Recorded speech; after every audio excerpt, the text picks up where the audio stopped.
The Secret Shop is brought to you by Ink Gaming, a wonderful place to get all of your gaming supplies, whether it's deck boxes, gaming mats, mouse pads, or apparel. Ink Gaming lets you choose between some of the best designs on the internet, or you can use your own artwork to have a one-of-a-kind style. Check out Ink Gaming using the link below or use the promo code a+space12 to save 12% off your order. That's a+space12, all capitals with the number 12 at the end, to save 12% off your order at inkgaming.com.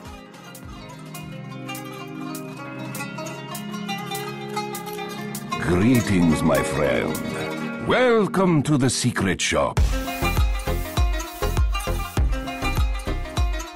Hello, everybody, and welcome back to the Secret Shop. I am Neon, and I am joined first by my two regular co-hosts. Simon, how are you? You just got off the taxi, as I understand it? Yeah, pretty much. It was pretty stressful, but now I'm here, and I'm starting to feel better. And Anger, you're here as well. Lovely to have you. Yeah, hello, what's poppin'? And we actually have a special guest. Before I introduce him, I'm going to tell you the story of how I met him, because I thought it was actually really funny. I don't even think the co-hosts know about this story of how I actually met our guest previously. Ooh. So, I was casting a tournament for the Eternal Tournament series. This is a small amateur tournament series that they do in Eternal. And I was casting with somebody who hadn't casted with us before, and I was like, okay, he's new at this, but he's doing pretty well. I'm pretty impressed with how things have been going so far. And then somebody in the chat mentions, is like, hey, is that LuminousInverse who's casting? And I'm like, I don't is he from something else? They're like, yeah, no, he's a Dota caster. And at that point, I knew very, very little about Dota. So at that point, I then talked to Lumi. I think it was on air, and was like, oh, so I hear that you cast Dota. So have you done any big tournaments? And he's like, yeah, a couple. Oh my god.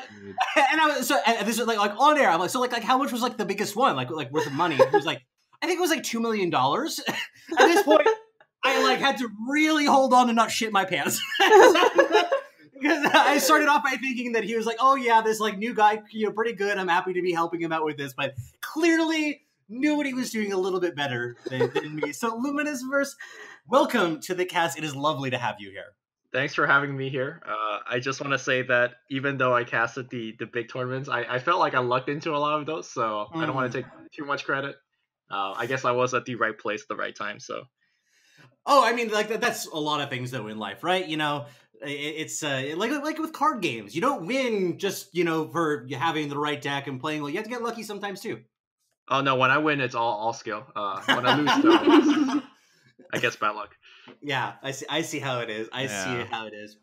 Well, yeah, it is a little bit luck, but you have to, put yourself in a situation where you can actually get that luck. Yeah, that's true. So, with that, I actually want to start off with our warm-up question for the day. We do this every week. The one that we got from the comments last time was, what is your hobby outside of gaming that you do? I'll actually start off with myself. Unfortunately, I basically don't have one. Yeah, there you go. I listen to a lot of podcasts, but that's not something you do. That's just something that I listen to when I'm going from thing to thing. I listen to a lot of podcasts, though. I think that I have 12 or so different ones that I'm listening to on a regular basis. It's pretty intense. So that's the closest that I can get to it. Anger, do you have a hobby? Yeah, I really enjoy painting and plant care. I'm autistically into plants. That's some wholesome hobby. Yeah, I saw your urban rap. Yeah. And I have a lot. I don't think you understand how many plants I have, so that's why I call it a hobby, because it takes so much time just to water them and take care of them. Yeah, other than that, I'm pretty boring. Lumi, how about you? You were mentioning that you're watching some football right now, but that's I think more from peer pressure than a hobby. Yeah, I mean, we put in $50 for a fantasy football league per person, so I don't like my value going to waste, so I try to keep up. But I wouldn't call that as my hobby. I play a lot of board games, so just yesterday I was playing a bit of Terraforming Mars, and and I think Spirit Island, a new cooperative board game that we picked up. So I would say board games definitely one of my hobbies. And recently, I'm also thinking of getting a dog. So I'm lately researching a lot on different breeds and stuff like that. And right now, I'm settled on a border collie, but that's for now. Maybe I'll change my mind. I really like dogs. I actually really want to get a dog for my son specifically. My son, I have a 3.5-year-old son who actually is autistic. He's been like diagnosed with autism, and he loves dogs and like socializes with them really well. So we're hoping someday to get him a service dog for that purpose. So that's something that we have kind of as a goal. But current living situations, it's a little bit hard. Dogs are pretty high maintenance, but hopefully sometime soon. Simon, what about you?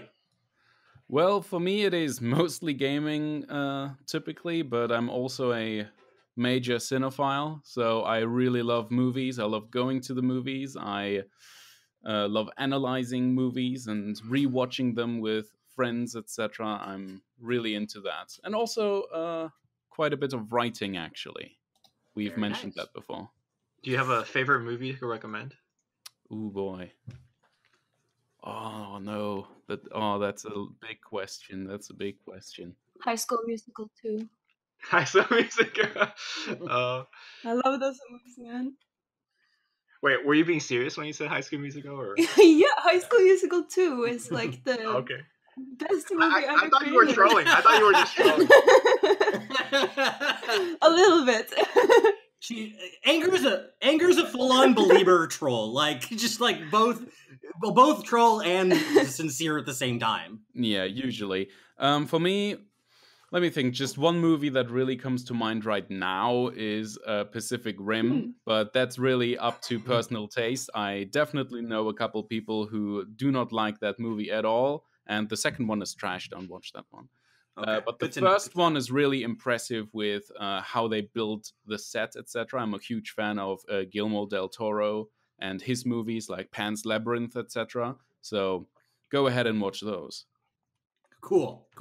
Okay, so for today, a lot of our conversation is actually going to come from questions that I kind of came up with, like watching the BTS stuff, because I actually was like went back yesterday, watched through a lot of this really quickly for the purposes of like coming up with a few questions off the top of my head that would work well for asking Lumia and then opening up to everybody, kind of because they're kind of good, I think, conversation starters about artifact in varying degrees. One of them that I wanted to actually start out with, which is along the topic of draft, because this is something that people have been talking a lot about right now. Just for a quick review, for people who don't necessarily recall exactly how it works, that's related to the question, is when you're drafting the cards, you have basic heroes and basic items that are going to be available to you to fill up your deck slots that you don't fill up throughout the course of the draft. And one of the things that I've heard from many people in the course of discussing this, the beta testers, is that these basic heroes in the basic items aren't that bad, and that as a result, it maybe deprioritizes picking heroes and items that would fill in those slots that you need to fill out your deck. My question actually was, do you think these might be too good? Because I feel like in some respects you should reward people for choosing good heroes and or prioritizing picking good heroes. And if you can always backfill with relatively solid heroes, is that maybe disincentivizing strategic drafting? So let's start with just like talking about the heroes themselves, and I'll start with Lumi. What do you think about that? So I think to answer your question in a general sense, yes, I do think that the basic items and the heroes are not overpowered, but they're definitely good enough to not reward risk in drafting. Okay. Like sometimes you see a pretty like middle of the pack mediocre black hero, for example, like Lion, right? You're like, well, I could pick Lion, but I could also just play Debbie and I'll be okay with it. So a lot of people end up not picking Lion and kind of risky going for a late risky random pick on a hero. And if they don't get the nice random, then they just go with Debbie. And I personally dislike that because it's like you said, it kind of gives you the wrong incentive, I want to say, right? Like you just you're always rewarded with having Debbie. I don't exactly know how you balance it though. I guess you can make the heroes a bit weaker, but Make Lion better. make life better. Make That's Lion fine better, too. please. They have actually nerfed one of the basic heroes. Farvin the Dreamer used to be stronger than he is now. I don't know exactly whether I could talk about the exact changes, but I do think that Valve is looking into that. And also the items. I feel very strongly about that. I think the items are way too strong. A lot of the beta drafters are saying, hey, you just put 3 Traveler's Cloak in. And I think that really disincentivizes you drafting actual items. People don't prioritize items at all in the actual draft. And I don't like that. I feel like when you're putting basic items in your deck, yes, they're there as a necessity tool, so you could actually round out having 9 items in your deck. But I think by including basic items, that should come at a cost. It shouldn't be like the default, hey, let's just put 3 cloaks in. And that's kind of what everyone's doing right now. Yeah, that's definitely something that I've heard from a number of people. And it sounds like that's the default kind of position with like for instance, when Swim was on your podcast, he was saying that he's usually playing 4 to 6 of the basic items in his deck and seems very satisfied with that. And that feels weird to me because it basically means that unless you find something particularly busted in the item slot in one of your decks, I mean, I guess like the Stonehall items are probably pretty much just strict upgrades to these other ones. But there's a lot of other ones you're just kind of like, yeah, no, why waste the pick on this? It's not worth it. Because ultimately what drafting is about value over replacement is how you need to be evaluating a lot of these cards. Like how much better is such and such card than a generic filler card.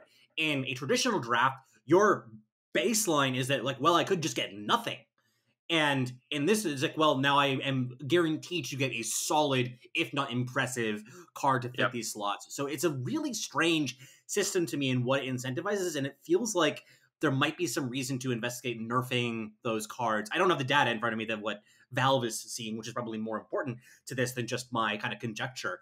But that is an interesting phenomenon. Also, in a random, perverse way, I think it helps blue and green in particular, because these are the 2 colors that can't make gold as easily. And the basic items are the cheapest items in the game. So, you're playing a blue-green deck, you just like, all right, I'll just jam 6 of these in, and I don't feel bad about it at all. So, I guess there's 2 ways to nerf it. You could make it weaker, like, I don't know, 3 gold for, let's say, +2 health, for example. Or you make it a 5 gold item and be like, well, this is a basic item. It is underpowered, and you are costing yourself by including it in your deck. So yeah. How about Anger and Simon? Do you have any thoughts on this topic? I think that it does sort of defeat the purpose of draft if you have Old Faithful just waiting in your basics, basically. But I also like, because like I'm not hating or anything, but there is a lot of RNG in the game already. And just having the basic heroes and items as something to kind of balance that and have something that's not random that you can rely on is also kind of nice, even if they're a little bit overpowered, but it makes you able to actually plan ahead a little bit and, not everything random, because you don't always necessarily get good heroes, or if you do, you don't get good combo heroes, or and then it's nice to have something that won't fuck you over, Yeah, and I think that that's also something that I can see how it might appeal to newer players as well, because if you're less adept at drafting, and drafting itself is hard to do, especially at top tier levels. That's quite the skill. So having a bit of a floor on how bad your deck can be with these different basic cards that are bailing you out, I think might be a useful thing to have there to help the new player experience a little bit. The question is, in my mind, is like, is the power level quite at the right place? And there's just part of me that feels like it might be a little bit higher than it needs to be. Yeah. The fact that they've changed Farvin the Dreamer gives me a lot of hope in terms of, like, that's definitely an area that Valve is looking at to balance. So how recent was that change? Like, are they looking for a balance at the current time, like in the last few weeks, or was this? So we had 2 draft tournaments recently. They changed it after the first one. Wow. Okay. So they're definitely making, there we go. the reason that we're having a lot of draft tournaments now is that they feel that constructed is pretty balanced where it is. So they're now moving on to draft and essentially tackling this new problem. And I guess they're definitely making changes. It would not surprise me at all if, like, the next draft tournament there is even more changes.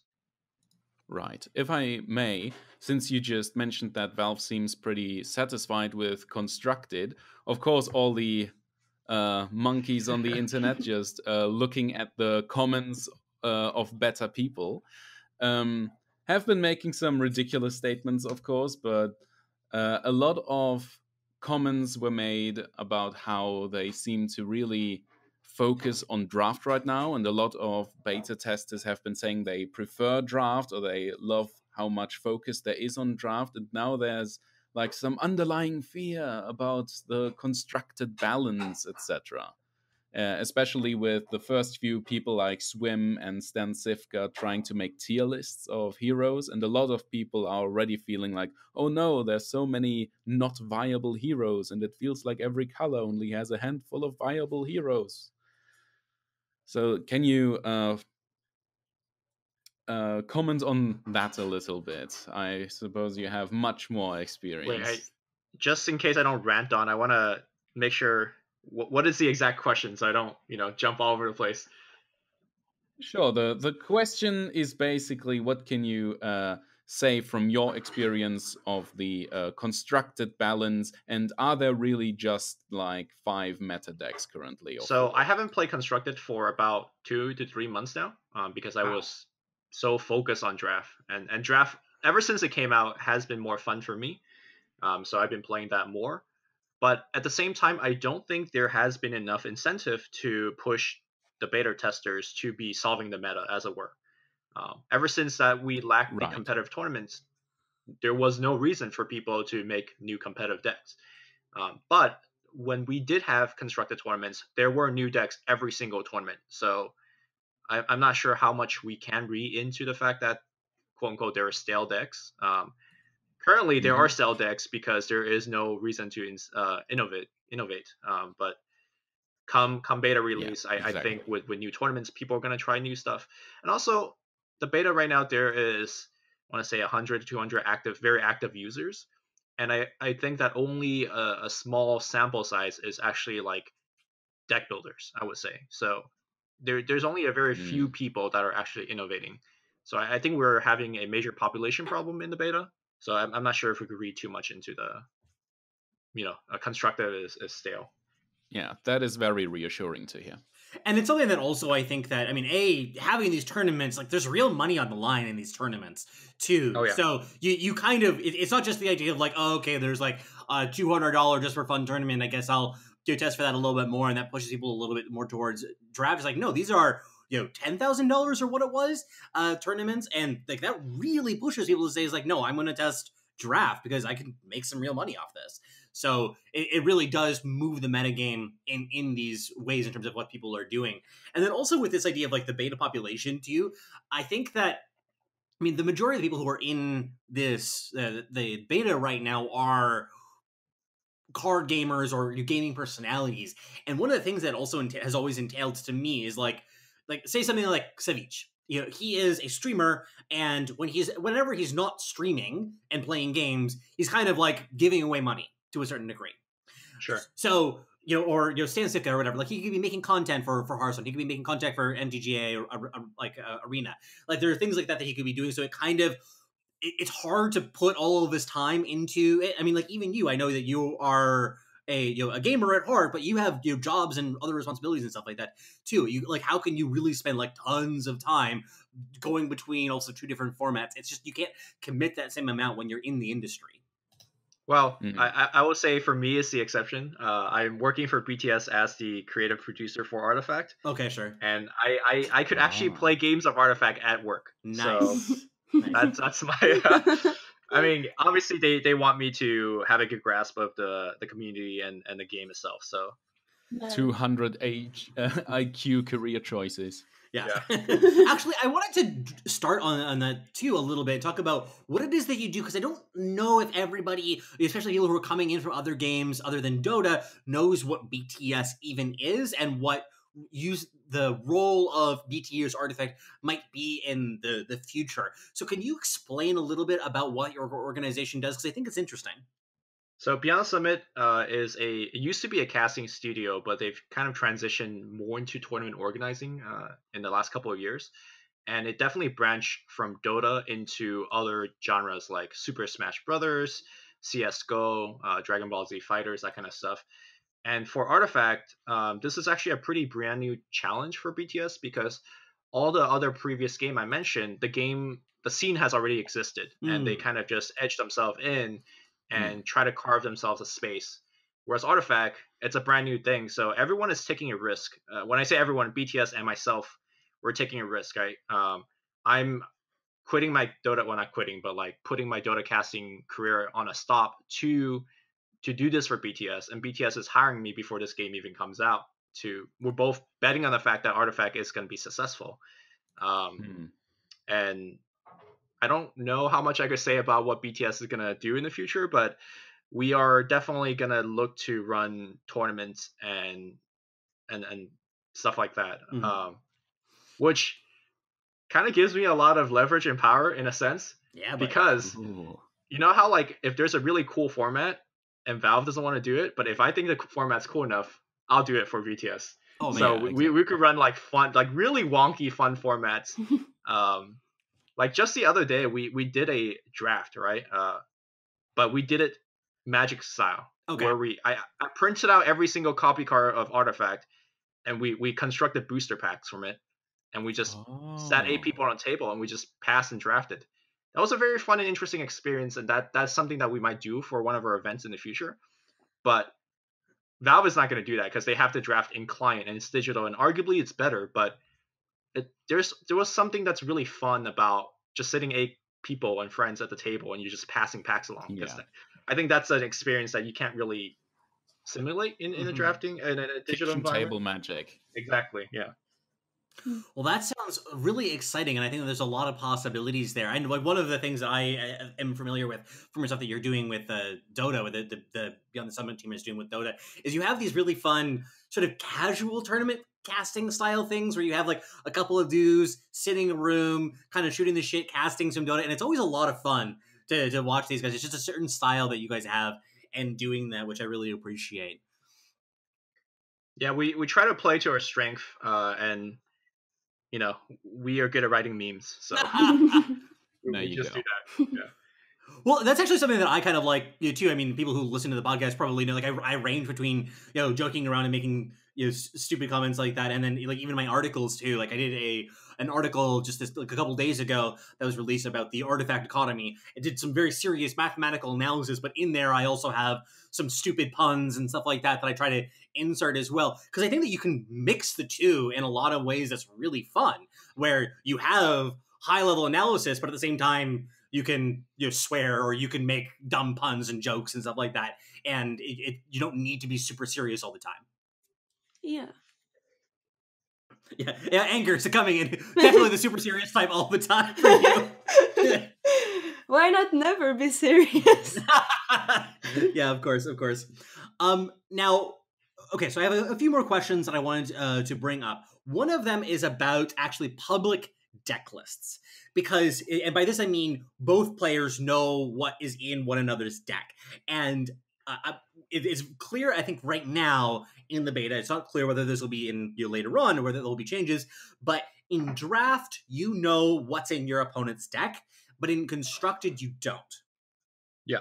So what do you think are the advantages and disadvantages of this? And like, do you think that this is correct to have in the current configuration? So, Lumi, I want to start with you on this one. So I think it comes down to where you're playing these games. I think on ladder, for example, or I guess there's no ladder in Artifact, but let's say if you're just playing a pretty low risk, low reward game in client, I personally don't think you should have deck list revealed, because there is some inherent fun when your opponent busts out some really weird card. Like, for example, I got killed by Lowstone Demolition in a constructive game.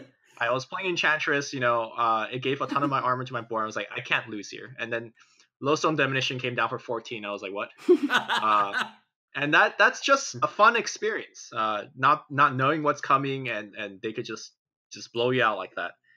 But in a more like televised broadcast sense, I think Decklist has to be revealed, because if a player is featured on a feature match, then their deck essentially is out there, right? And that player is put in a disadvantage by getting featured. So to kind of even the playing field, I think Decklist needs to be revealed in that sense. But otherwise, I kind of prefer not having Decklist revealed. Yeah, I wish that there was some way to keep them secret in some ways, even through that, because as somebody who has done some deck building, there's part of me that wants to be able to juke my opponent. So, for instance, a classic example that you'll be familiar with from Eternal, because I know that you played a good deal of Eternal. So there was a sweeper card in Eternal that's called Harsh Rule. Yep. 5-cost card that's kills everything on the board. I mean, obviously, control decks play this, but there was a lot of fairly mid-rangey decks that would play it as well, because it's just kind of a powerful card. So the thing was that when you were against a Justice deck, which is the kind of deck that could cast this card, there was a bigger, meatier Justice deck, maybe not necessarily a straight up control deck. You always had to have this question of like, do they play Harsh Rule or do they not? And then sometimes that was a really interesting question, because you had to say like, okay, they play this way. I've seen these cards. I recognize this deck, and I can make a choice around that. But sometimes people would just play, aggressive drop, Harsh Rule, and you're like, what the fuck is going on here? Build your deck properly, buddy. And then they would win, because you kind of like got randomly blown out like that. Yep. So that kind of tension, though, in some ways is interesting, that it would be wonderful there was a way to preserve it, but it feels like that's almost impossible to do in a competitive environment that's being televised. Yeah, I guess Annihilation is the perfect counterpart in Artifact, right? 6 mana, destroy every unit in the board, or in the lane at least. Yeah. And just same discussion. Aggressive decks sometimes shouldn't run Annihilation, but they do anyways, and you get blown out. So that's definitely interesting. Oh, that's actually another question that I wanted to jump on as well, that you did discuss briefly on your podcast. With Annihilation, you did mention that this does show up in some more aggressive decks. Can you explain why that is the case? I think that it makes sense when you think through the logic of it, compared to something like the Harsh Rule example from Eternal, or playing Wrath of God in a white deck, like a white beatdown deck in Magic. So why do you think that kind of makes a little bit more sense in Artifact compared to these other games? Okay, so I want to preface this discussion about aggro decks by saying that I think currently in the beta we have a very low understanding of aggro, simply because it's a 3-lane structure, and it's not as just like, oh, I'm going to cast dudes and I'm going to kill your guys and then push for damage. I don't think it's as simple as that. A lot of the earlier versions of aggro deck were built in that vein, and it wasn't very successful. With that said, though, putting Annihilation or kind of board wipe effects in your aggro deck, I think makes sense in Artifact because of the 3-lane structure. You're going to be constantly losing one lane, right? Because that's just how it works. You're going to put most of your resources into 2 lanes. You're going to try to win those 2 lanes, and then there's going to be 1 lane that you're losing. And Annihilation is perfect in that 1 lane. And sometimes you might be going for 80 with a very aggressive deck, so you're losing 2 lanes. And Annihilation is perfect in those scenarios. So it really comes down to the identity of your deck. If it's I'm going to win by taking 2 towers, or I'm going to win by doing 120 damage, 40 and then 80. So I still don't know whether it is correct to have Annihilation in aggressive decks, but it's definitely worked out. But again, I don't know how to build aggro decks, and I don't think a lot of people do. So, right. But I think in draft, for example, I notice every time I'm against blue, like the first thing I check is, do they have Annihilation? Exactly. Yeah. And so I think that's something I haven't really thought about. But just if it wasn't public to the enemy, especially in draft, maybe what cards you have, just the mind games of when you hit 6 mana and you have to play around that. Yeah, the nuclear deterrent, the fear. Mm-hmm. So do you think in draft that they should remove it? That you can see the deck? I personally is a man of culture, so I never look at the deck list when I play draft games. At least not in non-tournament games. But I could see it from the other way as well, right? Because technically in a draft you could be faced with anything, and that's a very scary proposition to think about. So kind of having the fact that there's one copy of Annihilation, you could somehow play around it. And also there's some interesting strategic choice of like, okay, I know you have a copy of Annihilation in your deck, but I can't beat that anyway, so I'm going to keep jamming units in this board and make you draw that Annihilation and cast it. And sometimes you don't draw it. So sometimes knowing the fact that they have Annihilation, I don't think takes away that much strategical choice. Like, I think sometimes it even makes it more interesting. It really depends on how you look at it, though.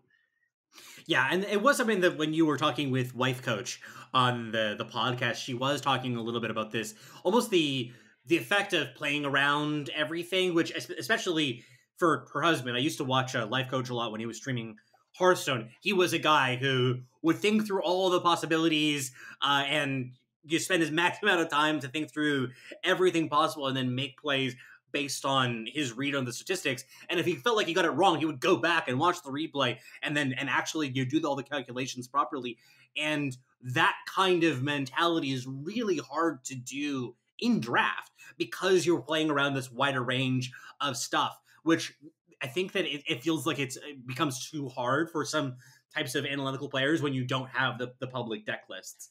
So, I mean, yeah, I think there's advantages and disadvantages to it, but it sounds as if you are kind of okay with the current state of things, but with the understanding that high-level competition probably has to be both deck lists being public, correct? Yeah. I'm much more of a casual player, I would say. Like, so sure. I'm in it for more fun. So not seeing the deck list, I think is more fun for me. What about you, Anger? What are your thoughts on that? I don't know. I haven't made up my mind yet. I think definitely in draft, I wish it was hidden just because of the mind games. And because in draft, like Lumi said, there could be anything, you know? There could be Annihilation, there could be, you know, a sick, weird strat that you would never have guessed, you know? And I don't know. But I actually think it would be fine to have in constructed and then maybe remove it in draft, because in constructed most people know like kind of what is in those decks anyway, so it doesn't really matter to hide it. But yeah. I don't know, but I think in draft it would be fun if you didn't know, because also between the between the draft games, like, or I don't know if that. Wait, okay, I'm not going to say that in case okay, that's not public information.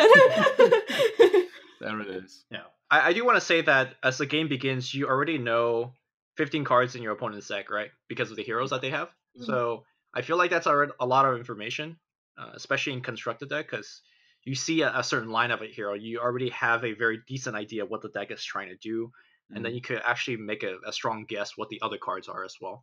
So yeah, I don't know. Yeah, I'm thinking, yes, it would be more fun to not see the enemy's deck in draft. At first, I was thinking, oh, but what if there are like super overpowered combinations or, you know, meta-defining combinations, etc. But then, yeah, all the heroes are already known when you load into the game, so you would already know if they have like 2 Lunas or something. So you can at least prepare for that. So I think there are still enough unknowns during gameplay, so to say, to still keep it interesting. It would be worth an experiment, I think, not knowing, not looking. And I'm sure that the player base will comment on that extensively once the game is out. But until then, I think I like that you can see the enemy's deck, at least in draft, because you do miss out on the mind games, but there's another level of mind games when you do know what may be coming. I don't know. I think there's a an argument to be made there. So I want to actually go back to some of the things that Lumi was saying about aggro being misunderstood. And the question that I actually had was, what would you think are some of the cards that are either misunderstood by beta players or even people that are outside the beta right now? Like, what are the ones that you think people aren't evaluating properly? They don't know how to value that. You understand how they work in the game. Like, for instance, it seems as if there are really a lot of players who just absolutely love the initiative cards, and they're powerful in many cases, but how should we evaluate the power of initiative or whatever? So what do you think are some of the most misunderstood cards, either within the beta or outside the beta? I wouldn't say, well, there's a hero I feel that's very misunderstood, but it's not revealed yet, so can't really talk about.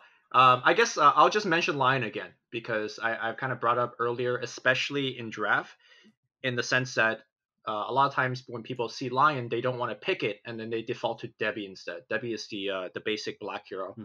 Yeah, rightly. And I feel like that's, I think, often the correct choice, but also a lot of times a misunderstood choice, because in draft games in particular, it is very important to be able to interact with your opponent's heroes. And Debbie is not very good at doing that, right? Debbie could technically kill a very low health hero with no accident. But if your deck really lacks in a way to just straight up kill a hero, Line, underpowered as he may be, does give you Finger of Death. And also, Line is very good with mana drain, like kind of shutting off that very key Eclipse turn or coup de grace turn. So I think like 70% of the time it's correct to play Debbie, but that 30% of the time is really what distinguishes really good drafters from not good drafters, because they just don't understand that. Yeah, I need Line here because it really gives me that interaction that I need. So I would say that's a very misunderstood hero. Anger, are there any cards that you picked out that are misunderstood in your mind, or maybe cards that went either really up or really down in value once you entered the beta? Remote detonation, apparently. Well, just the entire color of blue. I don't want to betray my red friends, but blue is just it's amazing. I love it. I know a lot of people think blue is maybe the worst color in draft, or at least one of the worst colors in draft, but like I just can't help but often draft blue because I love that color now, both in constructed and draft. You've changed. I don't know. I just I love don't the... even recognize you anymore. I don't know. It's just so, like with the red, for example, it's very straightforward what you do. You just basically like you start the game and then everything goes automatically. You just you just place down everything from your hand. But with blue, you have to plan ahead and you have to do it at the right time. And oh no, you did it at the wrong time. That lost you the game. And with green and black too, like they're a little bit more advanced, but they're still not as planning oriented as blue. And I think blue also is more about what's the word, improvisation. You need to you need to realize in certain situations what you should do instead of other things. And yeah, I don't know, I really like blue, not on its own of course, but in combination with other colors. Actually, when Anger was talking about blue, a specific blue card jumped to my mind, which I thought was absolute trash, and now I just rate it extremely highly. So it's like the complete 180 of card rating. It's Lightning Strike. Oh, wow. Really? Yeah. So 2 mana, deal 6 damage. Ah. So when I first saw that card, my tower, MTG... Not deal damage to anything. It's deal damage just to tower. Yeah, just 6 to tower, right? Like, my MTG heuristic is like, yeah, this effect is trash, I'm not going to put it in my deck. And then I started picking it up just for funsies, because sometimes I draft my friends and we just try to meme. And it's like, one deck we took like 10 Lightning Strikes, so we just see how much we could do, right? And I think the 10 Lightning Strike deck is not an accurate representation of what lightning strike should be doing in real games, but like having 2 to 3 lightning strikes in a deck is actually absolutely insane. Yeah. Because towards the late game, a lot of especially really good players are using their life total as a resource on their buildings, right? And especially if they don't see your deck list, like having 2 to 3 lightning strike is just an instant game over. Sometimes just there's nothing they could do in a late game. So that card in particular has shot up in the rating for me by a drastic amount. Well, and that's something that's really clear that I've heard again and again, especially about draft, is that we have these games where it's all about a base race. One player is winning one lane, one player is winning the other lane, and it's just it's all about coming up the math of who's going to take down the ancient first or whatever's going on with that. Mm-hmm. So any effect that can really mess up your opponent's math. So the Roseleaf Rejuvenator was one that some people had picked out as a card that both blocks and gives a plus life total, because as a player who's in those sorts of positions, you're often mathing things out. It's like, okay, well, if they have, like, I'm still winning this lane even if they have one blocker, so this is all I have to do. And then like, well, I have a blocker and then I gain some life. And then you're saying also, it's like, well, like I don't even need a blocker or something to get it around a blocker or whatever. So these kinds of effects that mess up with math fundamentally are going to take a long time for people to really wrap their brains around, I think. Yeah, for sure. I actually made a really fun constructed deck with the Thunderstrike or whatever it's called, the one you were talking about, and also the one that does 20 damage to the tower. And what I did was it was blue-green, right? So what you do is you have 3 Salamania's Favor, and you have Aghaning Symptom, and you have the 1 mana spell that gives you +3 mana. And what you do is, so you use 2 of the what's it called? The one that does 20 damage to the tower. Sort of Bolt of Damocles, yeah. Yeah. So one lane you just completely abandon. You don't do anything to it until you have enough mana to use two of that, right? So that's one free tower with 40 damage. And then you have one left, right, that does 20 damage. So then you use a spell that does 6 damage to the tower, and other tower damage spells. And then you don't have to wait until you have 10 mana to do this, because you have Salamania's Favor and Aghaning Symptom. So, best case scenario, you can have 2 Salamania's Favor in one lane, and then 1 in another lane, and then Aghaning Symptom. So you can use both of the 20 tower damage spells in one turn pretty early, and then 1 in the other as well. And, you don't have to actually hit the tower to win. Very nice, very nice. But it was better in theory than in practice. But I wasn't that unsuccessful. Like it was surprisingly good. I tried it a little bit. Yeah, and I think that there are a lot of tools to just deal direct damage to towers from what I've seen between these sorts of direct damage effects and then siege damage effects as well. It's just, if you have a lot of blockers, you can... on the other side, you can still win the game.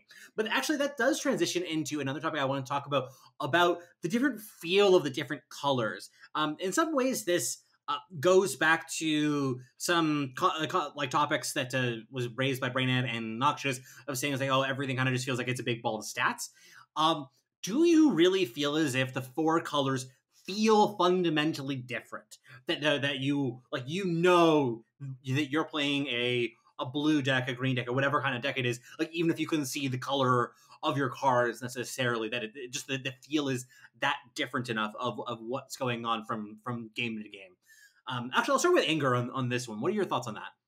Yeah, I really think so, and I really like it that all the different colors seem like they follow the flavor. Is that what people call it? Mm-hmm. Like they, like a red spell. You can usually tell it's a red spell just by what it does, and like especially with black too. With money and siege and stuff, and they just follow the theme of the color, and I really like that, and not just the colors in and of themselves, but if you see that the enemy has red black, what they're gonna do, or like blue green, like just from seeing the colors and not even the heroes, not always, but you usually sort of what they're gonna do. Yeah, I'm definitely a color pie police. When it comes, sometimes when people make the custom cards of heroes and everything to put online, so bad. So many of them try. Well, no, I mean, yeah, they are, but they also don't understand the color pie, and that's why it makes them like not balanced. So I'm just sipping my tea here as elite as I am. It's like, yeah, that doesn't fit the color pie, but yeah, it allows me to feel like, oh, it doesn't fit the color pie, because I think Artifact does have a fairly strong identity when it comes to that. The one thing I do have to say is I do like that most colors, or I think every color, have ways to draw cards. But obviously blue has more efficient and easier ways to draw cards, or more ways to draw cards. But I don't like how back in the days MTG only blue could draw cards, but in Artifact, like, most colors could get some sort of card advantage quite easily. Yeah, and I also think that there's a lot of interesting space in terms of where you can generate extra cards. For instance, just things like items too, as being an extra source of card advantage in a certain weird way. They are technically a new card that you have access to, but not in the traditional sense of the way that the main deck's cards work. So there's a lot of interesting stuff that's in there. So with that, I wanted to open up to Anger and Simon, if you have any other questions that you want to bring up and discuss before we kind of transition in talking about the cards that have been revealed over the course of the last week. Well, okay, so one thing that I've been discussing a little bit with other beta testers is how big of a factor RNG actually is in the game. Because, like, for example, in the recent drafting tournament, I feel like, because you are one of the best players and you reached top 8, but some would argue that maybe you should have gotten even higher, I don't remember what place did you end up on? I got to top 8, and then I lost the first round, so 5-8. Oh, but I don't know, I remember talking to someone about that. It seems like just reaching top 8 like that, then you will only have maybe the best players there, but then out of those 8, RNG is such a big factor that I feel like skill is kind of overpowered by RNG to the point where it maybe isn't fair who wins or not. Well, I think in the draft tournament in particular, we draft a new deck once we get to top 8. So I guess there is RNG in that sense, because whenever you draft, you're picking like cards from booster packs, right? And you might not see the right cards. So, not to make excuses for myself, I think my top 8 deck was probably the worst deck I had in the whole tournament. I heard that that's the case for most of your decks. The worst deck that you've ever had. I think Hotbit over exaggerates that point. But... Okay. Well, my question is, like, do you think it's a problem competitively how much RNG there is? Like, do you think that the RNG is healthy and fun for improvisation, or do you think it's an actual problem against skill? So I think that actually, maybe I can jump in with this for a little bit. One thing I would say for card games in general is just, if inherently in a game that is based around mechanics like you're shuffling up a deck, there are going to be some games that are lost purely to RNG. Like, that is just kind of going to always be the case, and it's impossible to really engineer that out to never happen. In addition to that, though, like, you have a large section though in the middle where there is room to outplay. And I mean, yes, if you have 2 players that are hypothetically exactly evenly matched, then you would expect that the player that has the slightly better draw over the course of a game is going to win the game, right? So that's just kind of like how things work ideally. But the way that it ends up functioning in a game-to-game basis is a lot of people overrate. I think it's easy to overrate the effect that RNG could have, because you can say, like, well, if I just drew this in this situation, then everything would have been great. But there are a lot of ways that maybe you didn't recognize earlier, or plans that you could have implemented differently that didn't rely on that card as much. So this is just a fundamental tension about competitive card games that I don't think will ever go away. But I'm going to turn it over to Lumi to expand on that, and more specific to Artifact. Well, yeah, but one comment about that, though, because I feel like in Artifact it's a little bit different, because you have the creep aggro, where the hero deployment, but where in the lane they go. The first round, if you play blue, and then all your heroes gets killed by red heroes, Like, I feel like it's not just card drawing and artifact. There's so many other things that you have no control over. It, like, even if you have Cunning Plan or something, or Compel, you don't, yeah, like, then it comes down to drawing them, you know? But even then, that's something you have to react to your Luna falling into a unfortunate place. And just, like, I don't know. I feel, yeah. What do you think of it, Lumi? So I guess the easiest thing for me to say is just to look at kind of data in the past. So I think a lot of in the constructed tournament, Sivka's won 3 tournaments in a row, right? So it's easy to say Sivka is also the best player, but if RNG was such a big factor, he wouldn't be winning 3 tournaments in a row, I would say. I'm not denying the fact that there isn't RNG in Artifact, and in fact there is a lot, but I don't think it's taking away anything from the best players. And also in the 2 draft tournaments, I think there are 4 repeat top 8s in between the 2 tournaments. So I think that's a healthy number to have.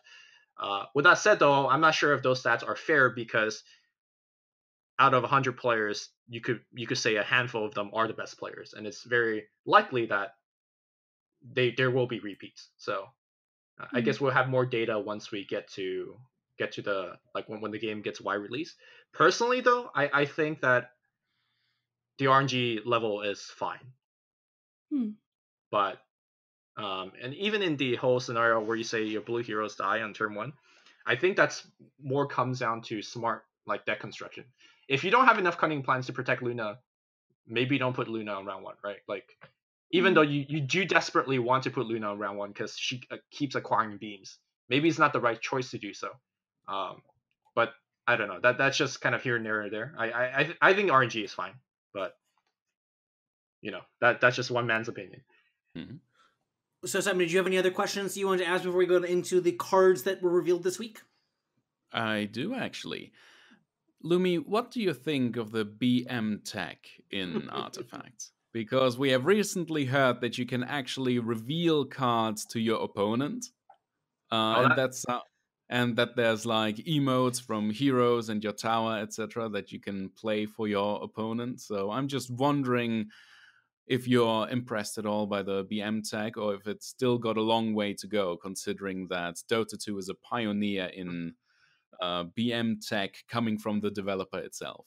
I mean, that's actually just base level BM, by the way. You don't even know, like, the beta has really transcended BM tech. Like, yeah. So at the end of the game, when you have lethal presented on board, your coin turns blue, right? All you have to do is click the blue coin and you win the game. And that's when you start salving your opponent's heroes and like, start coup de graceing your own, like, actual hero while presenting lethal. It's just like that's a true BM tech. And then you make them sit there and pass the priority back to you as you could kill them again, but no, you're gonna salve more heroes. There's actually a really like heated debate in the beta chat that's like, should people BM or not? But I think it's just great fun. I think it's great fun. Exactly. I'm glad that you think that way. I've had a discussion with Neon about this before, and he was very... See, the thing for me is when I get all these bad streaks, I'm usually pretty immune, pretty resistant to this kind of thing, but then I'll like, when I'm playing games and I just get, mana flooded, in playing something like Magic, for several games in a row, I'm just like, any amount of BM, I'm just like, fuck you, buddy. I have no patience for this. So I would love to have the ability to just turn all of that off if I could sometimes. But anyway. Aww, you poor soul. I can just say, if we just leave the game, right? Yeah, I mean, I do in a lot of those cases. I know that I'm usually pretty good, but sometimes I know I have to walk away when I'm tilt drafting at 2:30 in the morning or whatever. But yeah, I think that's a lot of fun though, and I'm interested to see what else. There's going to be a lot of Dota 2 players coming over, so BM is unavoidable. You gotta look forward to it. Well, I actually have to be a negative Nancy on this topic. I think it's actually pretty annoying when people, like, even if they can play 10 more cards, like, if they can win, just click win. Like, if somebody doesn't click the initiative button to win when they can, like, like, I just instantly surrender, because, like, reminds me of base camping in Dota 2. There was one time. It's funny, but it's wasting time, Well, there was one time where where I had lethal and I start like doing this dumb stuff like healing and doing all that stuff. And because of what I did, my opponent did find a way to survive and then win.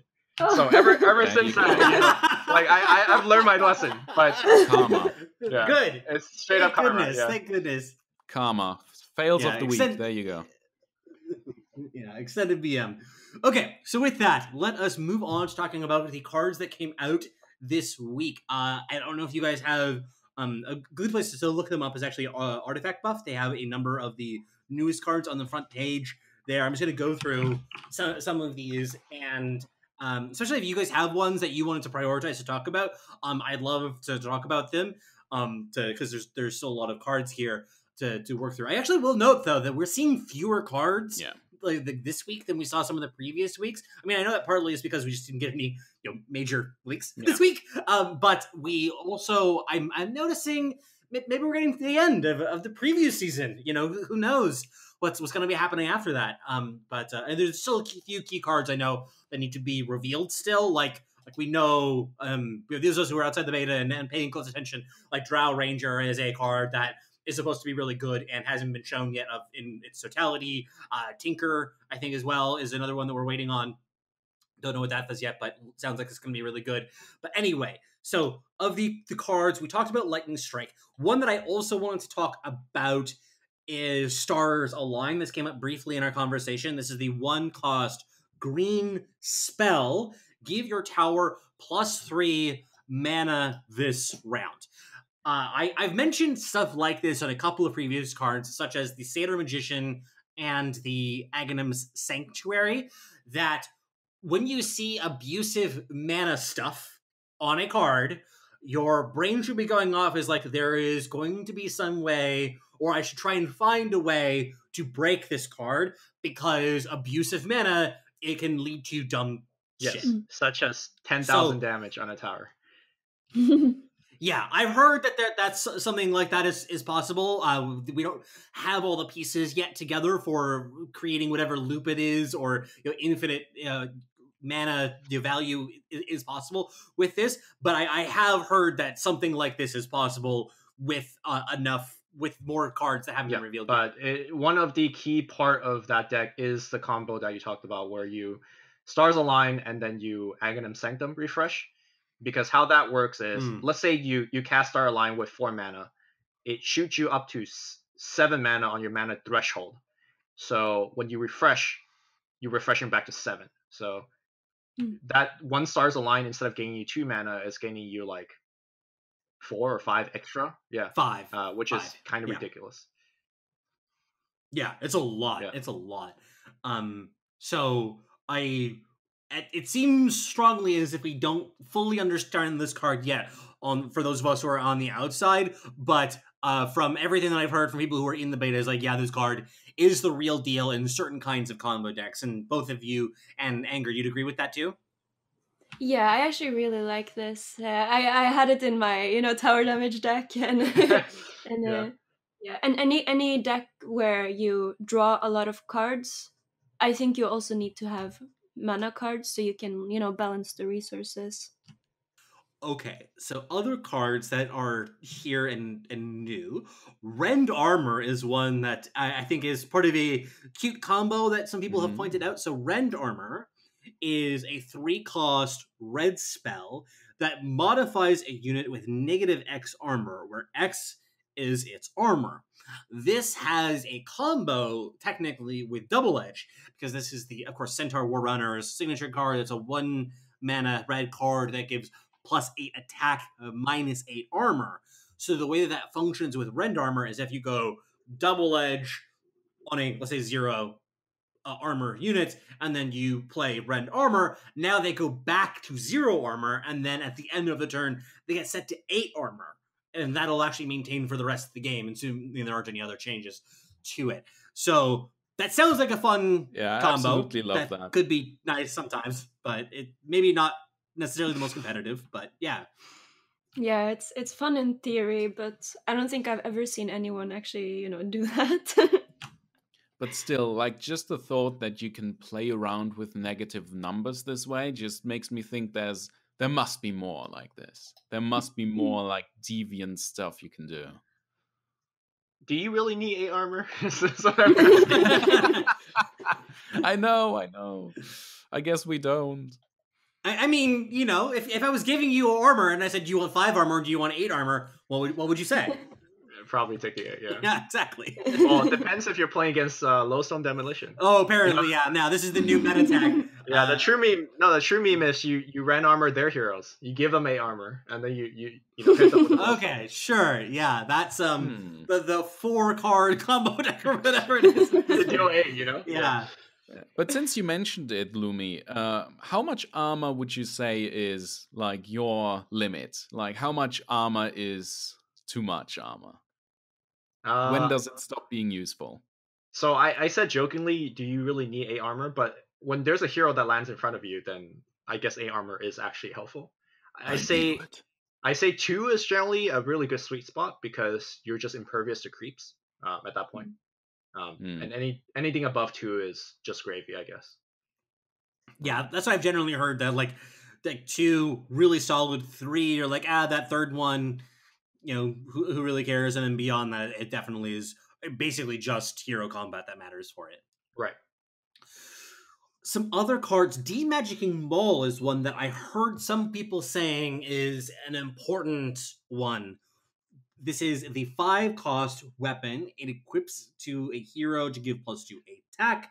It has the active ability for 1 turn cooldown. Condemn a random enemy improvement may only be used if equipped hero is unblocked.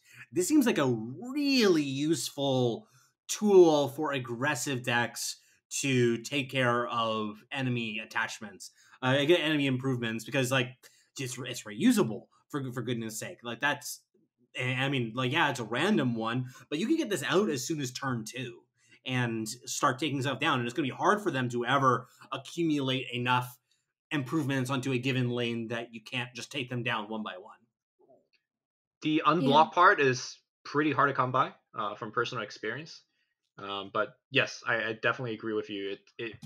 I honestly think most decks should just have a copy of this in constructed.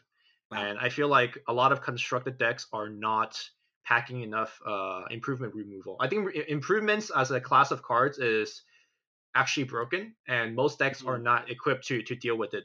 Red is the only color that has actual improvement removal straight up.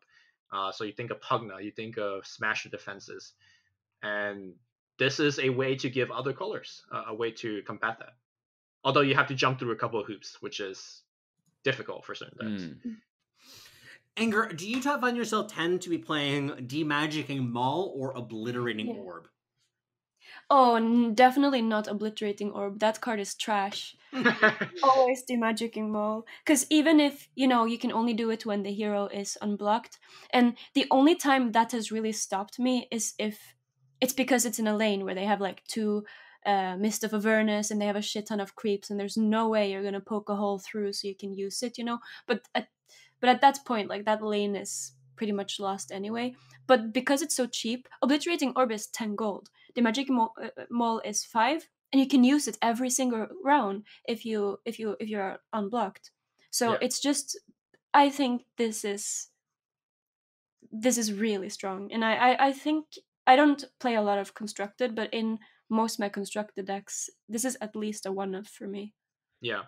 The problem with the Demagicking Maul is the how the initiative system works in, well, not the initiative, but the turn-by-turn play sequence of Artifact. Very commonly, you play Demagicking Maul on a hero, they either put a creep in front of your hero, thus your hero is blocked and you can't activate it, or they just interact with the hero a certain way, like killing it or moving it or something like, or stunning it, for example. And the fact that Obliterating Orb is a no fuss, hey, I straight up kill the improvement I care about, and the exact one I care about is quite relevant. And you don't need a hero in the lane actually to cast the Obliterating Orb as well. Yeah. There are some times where they spend all their mana and they have a Aghanim Sanctum on board, knowing that they will refresh and do something else. You wait them to spend the mana, and you just hit them with the Obliterating Orb, and all of a sudden they're like, oh crap, I had this like entire turn planned out, and that's an instant way from your hand that they did not expect. the Magic Wall, it is very strong. You could use it repeatedly, but the fact that it's not straight up instant is quite problematic in certain times. Right. How common is improvements removal, really? Not well. There's a lot of tools in the game to let you remove improvements, or people are not playing enough of it. Is my thought. Like Obliterating Orb, you never feel good casting one because it's 10 gold. Like you could be getting a Blink Dagger and a TP Scroll for that much, right? And you're just dealing with a card that they've already played and gotten some value out of. It never feels good, but I feel like people should be playing Obliterating Orbs in their decks. In constructive, at least. Yeah. Cool. Very nice. Very nice.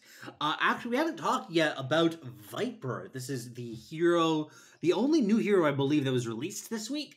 I mean, I guess we had more information confirmed about Lion as well, but we had most of these that already. But Viper, he is a 4/10. He has the reactive ability Corrosive Skin, which when a unit deals damage, battle damage to Viper, modify the unit with -1 attack. And he has the signature card Viper Strike, which is a spell. Give a unit deal 2 damage, piercing damage to this unit before the action phase until it dies. So kind of like a poisonous effect that deals damage. Yeah, there it is. Yeah. So this is a card that when I first saw it, I was like, actually, this looks kind of interesting to me. Kind of annoying to deal with, a nice cheap signature card. But then a bunch of people were telling me, it's like, no, this card is just bad.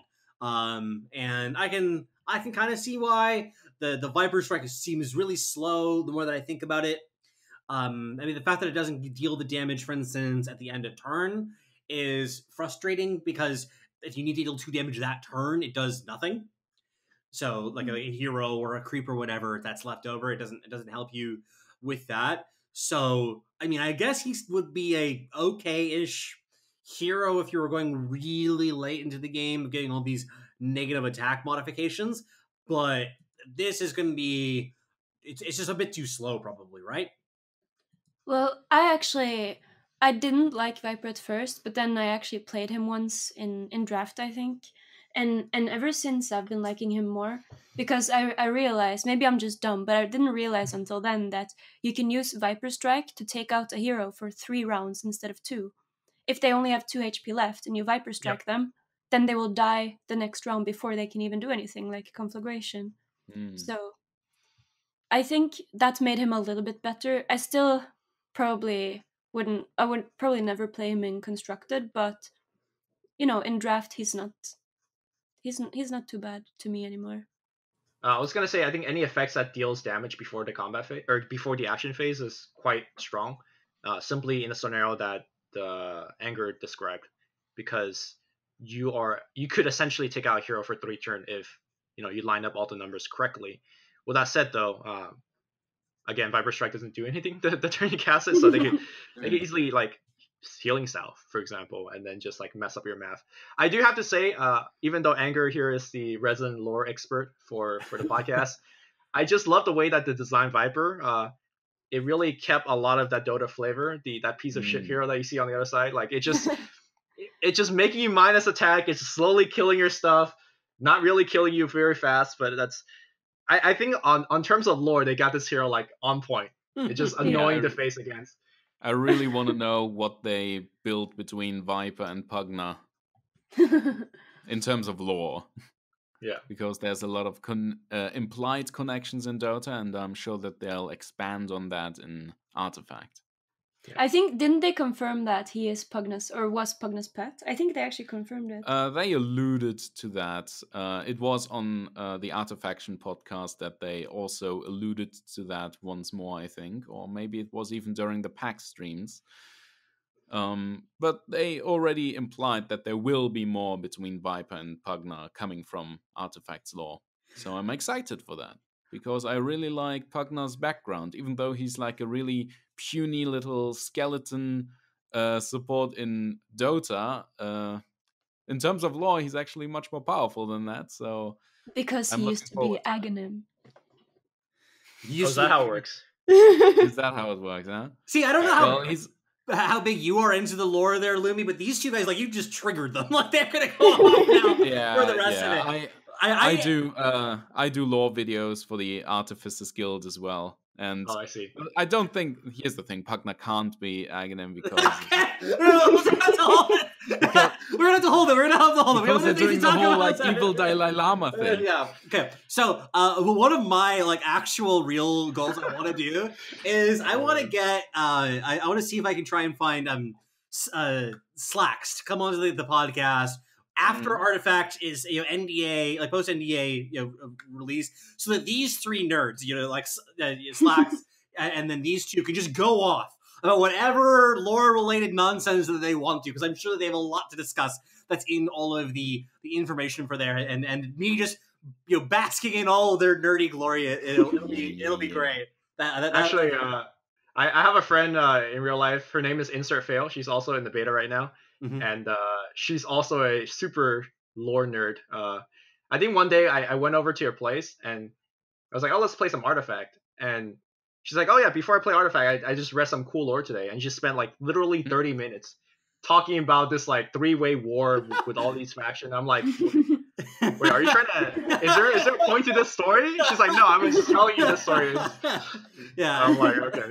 I thought that we were playing Artifact, not like D&D or something, guys. Come on. But definitely I look forward to getting more information on that. A couple more cards to cover here. Steel Strength is another new one. This is a green card, 4 cost, green spell. Give a unit -4 attack this round. Give another unit +4 attack this round. This seems like a nice combat trick for the purposes of draft. It seems really clunky for the purposes of constructed, but if you're lucky, you could probably really swing a lane in your favor with a card like this. I mean, this swings the lane by pretty much 8 damage from one side to the other. Yep. I think this is the bee's knees. I actually think this is good enough for constructed, although I haven't played constructed in a while, so I can't say. I have played this in constructed.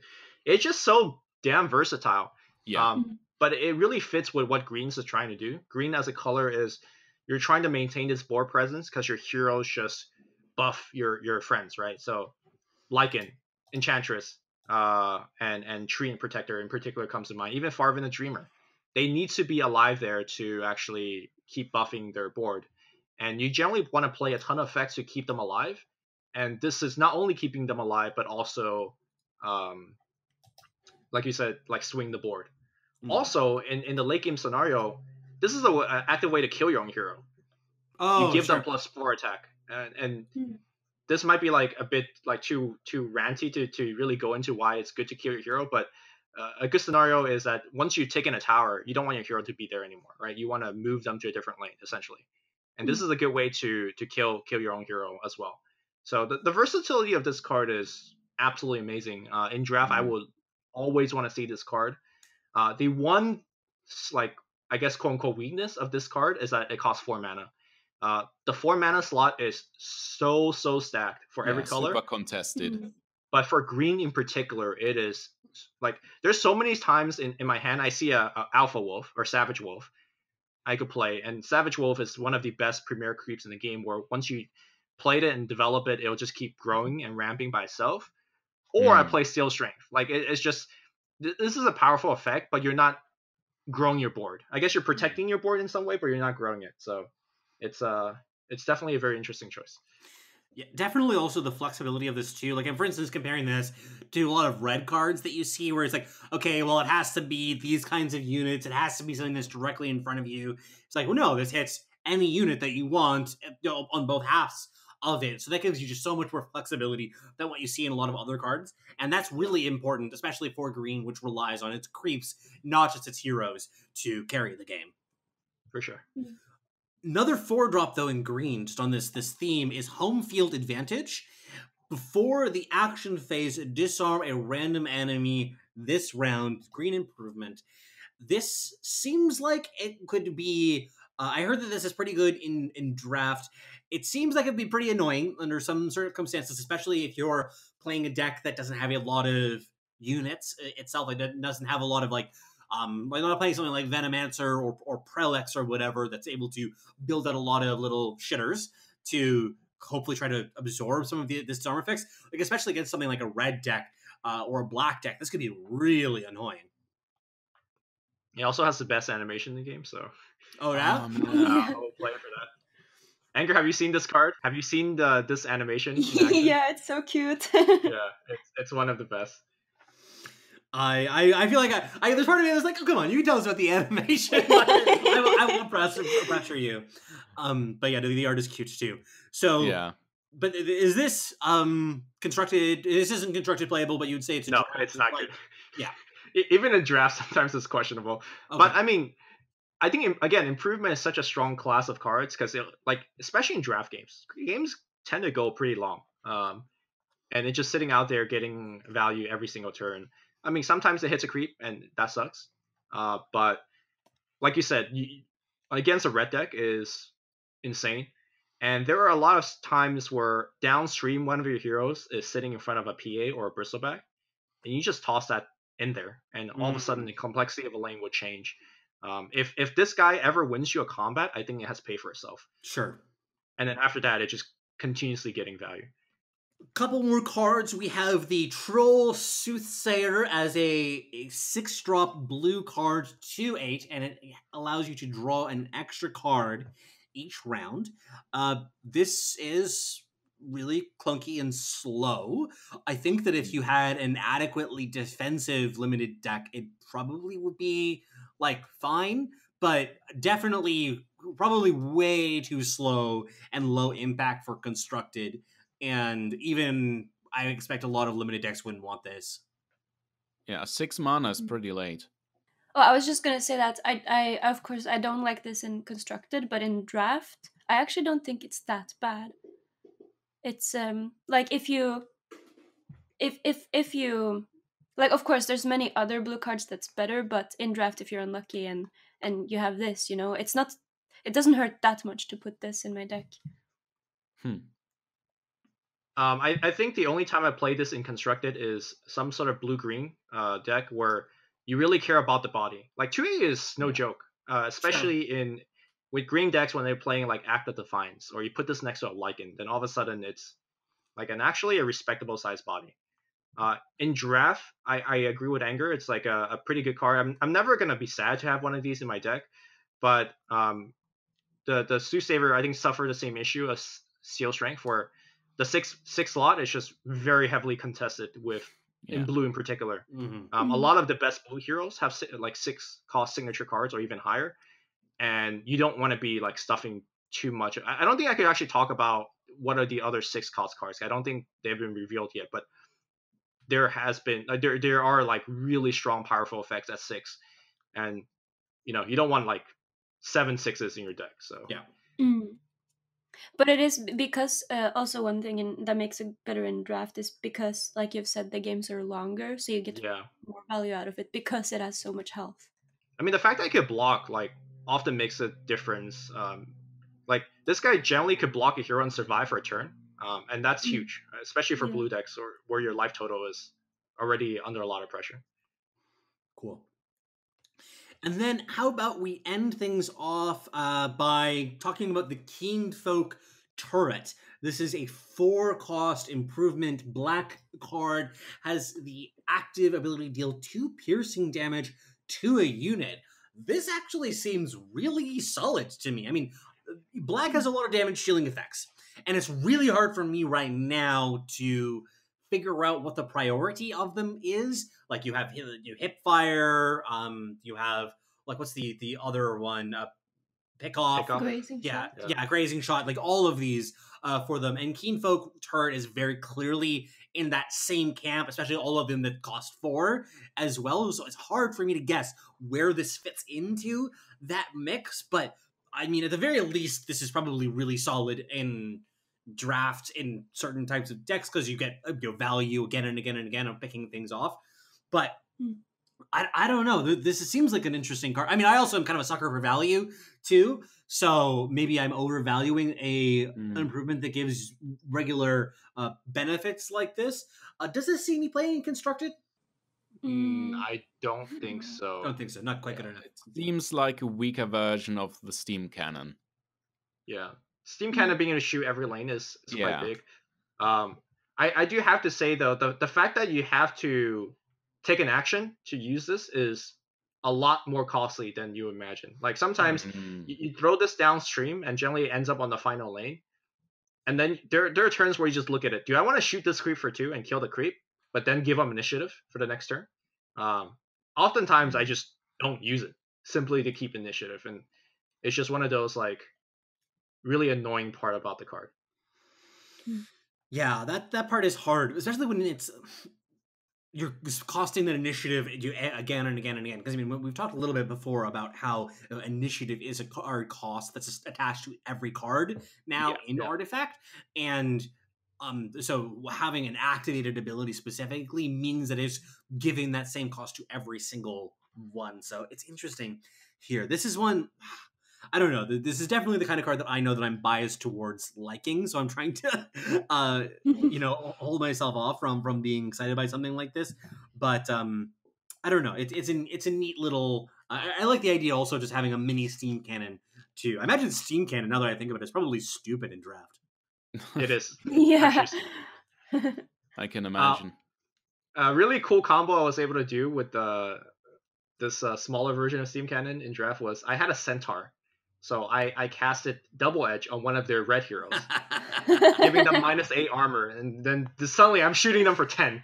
So taste it. And that's actually something to know, by the way, that not everybody might necessarily realize, and it's been confirmed by a few different sources now, that negative armor with piercing damage actually counts the negative for whatever reason. You would kind of think that the piercing meant that you would negate armor, whether it's positive or negative, but apparently it doesn't. So anyway, I don't know. I don't make the rules, but that's how it works.